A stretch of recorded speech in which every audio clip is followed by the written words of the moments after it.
Olá!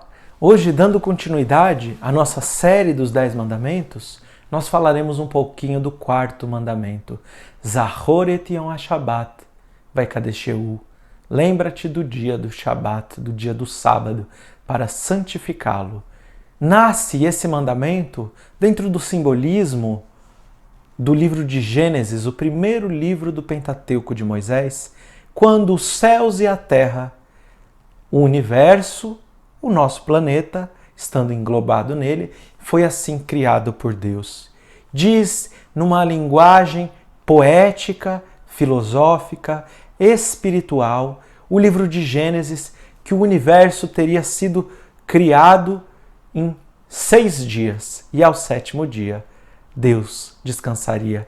Mais uma vez, uma linguagem, sem sombra de dúvidas, uma linguagem espiritual, uma linguagem metafórica. Vamos compreender um pouco mais. É perguntado na Revista Espírita de 1861 ao espírito Mardoqueu: o sábado é um dia consagrado? E ele responde: sim. O sábado é um dia consagrado ao repouso e à prece. É o emblema da felicidade eterna. Vamos compreender mais à frente o que ele quer nos dizer. O emblema da felicidade eterna, que aspiram todos os espíritos, que após múltiplas reencarnações vão se despojando de suas paixões humanas e imperfeições morais. Assim, após todos nós transcorrermos essa jornada, nós alcançaremos a felicidade eterna, a qual o dia do Shabat, o dia do sábado, o dia do descanso, ela é então proposta no livro de Gênesis. Eu costumo dizer que o Shabat, o dia do sábado, por ter se tornado uma lei divina, eu costumo dizer que ela é uma declaração de direitos universais, para o nosso planeta, universais, porque ele abrange o reino hominal, o reino animal, o reino vegetal e o reino mineral. Apenas não o reino angelical. Se nós olharmos a história da humanidade, nós nos recordamos que os escravos não obtinham nenhum tipo de direito e jamais poderiam descansar, e que os próprios empregados, assim das famílias, das lavouras, possuíam poucos ou nenhum direito trabalhista. Então, ao ser implementado o dia do descanso no sábado, esse direito iria englobar os teus escravos, os teus empregados, todo o reino hominal. Passa-se assim a obter a humanidade uma das primeiras leis trabalhistas e passaria-se então a obter aqueles sem direitos ao tempo, os escravos, o direito do descanso, uma vez por semana. Nós vemos o descanso dos animais também sendo proposto.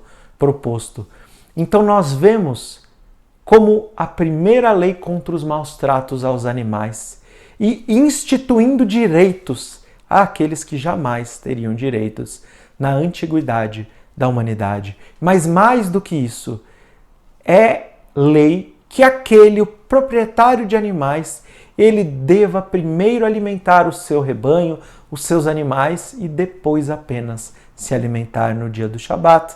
Por quê? Porque aqui então é proposto a primeira lei a favor dos bons tratos aos animais, igualmente. No reino vegetal, nós não encontramos nenhuma lei ambiental, obviamente, na antiguidade, mas durante 52 dias do ano, ou 52 semanas, a natureza teria um dia de folga. Teria um dia onde estaria proibido tirar os frutos da árvore, onde estaria proibido cortar, desmatar, plantar. Estaria então dando-se um descanso aos vegetais, mas também ao reino mineral, porque a terra receberia o direito do Shanat Shemitah, do ano sabático ao 7º ano, a terra também teria o direito de descansar. Nós conhecemos hoje a agricultura com grande avanço tecnológico, com plantio direto, com uma série de propostas para fertilização e etc. do solo, mas na antiguidade nós então não tínhamos. E eu falei que essa lei apenas não abrange ao reino angelical, nos recordando da frase que foi dita por Jesus: eu e meu Pai jamais cessamos de trabalhar. Então nós encontramos os espíritos que assim se depuram completamente, trabalhando sem cessar pelo bem e pela evolução de todos os espíritos do universo. Aqui então, além dessa constituição de direitos fundamentais para a evolução social e pela evolução espiritual do nosso orbe, do nosso planeta, nós encontramos um dia onde a família se reúne ao redor de uma mesa para então falar de Deus na celebração do Shabat, para então falar de Deus, para então compartilhar. Nesse dia existe o costume, a tradição de não se dar esmolas, no sentido de que tantas vezes damos esmolas para nos libertar, para nos livrarmos daquele que está nos incomodando pedindo. Mas nós não damos esmolas, nós compartilhamos. E ser fraterno é diferente do que fazer apenas a caridade tantas vezes. Ser fraterno é estar movido por compaixão e enxergar o próximo como irmão de humanidade. Nesse aspecto, nós encontramos a condição de que fazemos refeições, grandes refeições, onde servimos o melhor e convidamos a todos os necessitados, não para pegarem suas esmolas e partirem, mas para sentarem-se à mesa na comemoração do Shabat, pela tradição judaica, junto de todos. Na casa de meu pai e em tantas famílias judaicas, nós temos o hábito de quando partimos o pão do Shabat, que se chama halá, trança, é um pão trançado, nós não entregamos ele na mão, mas nós jogamos. Joga-se como a gente joga uma chave, por exemplo, para alguém que está longe e a gente não quer andar até a pessoa para entregar a chave, a gente joga. E as pessoas que nunca participaram de uma cerimônia de Shabat perguntam, mas por que você está jogando? E então, meu pai e nós dizíamos, porque hoje nós não estamos dando esmolas para quem está conosco, nós estamos compartilhando. E esmolas se dá na mão, nós jogamos para deixar claro que o momento desse dia ele está fundamentado no olhar fraterno ao próximo. Essa tradição de sentar-se em uma mesa, ela nasce lá em Melquisedeque.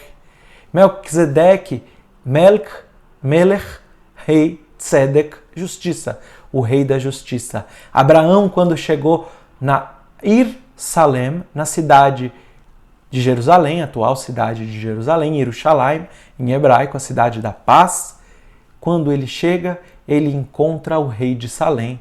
E ele pergunta, como você serve a esse Deus que é o Deus criador dos céus e da terra?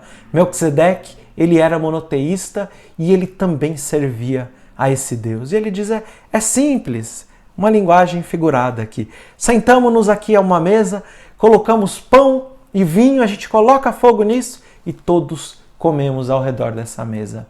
Está trazendo a ideia de um Deus Pai que se senta à mesa conosco. E não um Deus que é rei, que fica então julgando com severidade, mas um Deus que tem o amor paternal por cada um de nós. Então nesse dia nós reservamos a nos colocarmos, como foi dito pelo Espírito Mardoqueu, naquilo que virá a ser a redenção da humanidade. Quando a humanidade estiver regenerada, teremos todos uns para com os outros o olhar fraternal, o olhar amoroso e a compreensão de que Deus se encontra conosco para que nós nos enxergamos como irmãos. Então, nós encontramos um mandamento, aliás, uma reflexão no Talmud Yerushalmi, num dos livros do compêndio da tradição oral do povo judeu, nós encontramos o preceito de que aquele que cumpre o Shabat, ele cumpre todos os mandamentos da Torá.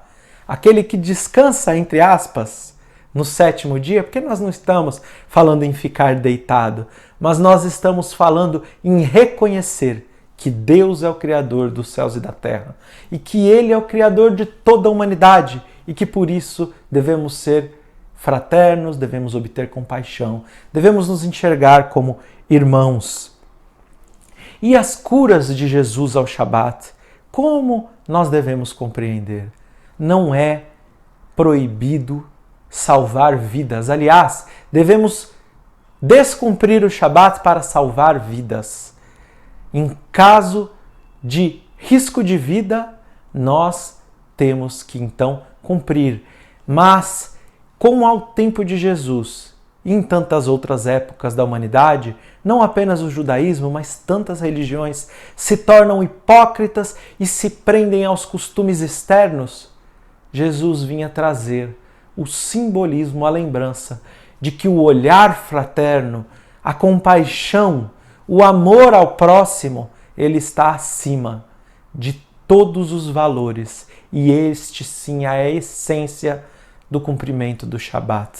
Então, nós encontramos, ainda assim, a pergunta 682 do Livro dos Espíritos, quando Kardec questiona: sendo uma necessidade para todo aquele que trabalha, o repouso não é também uma lei da natureza?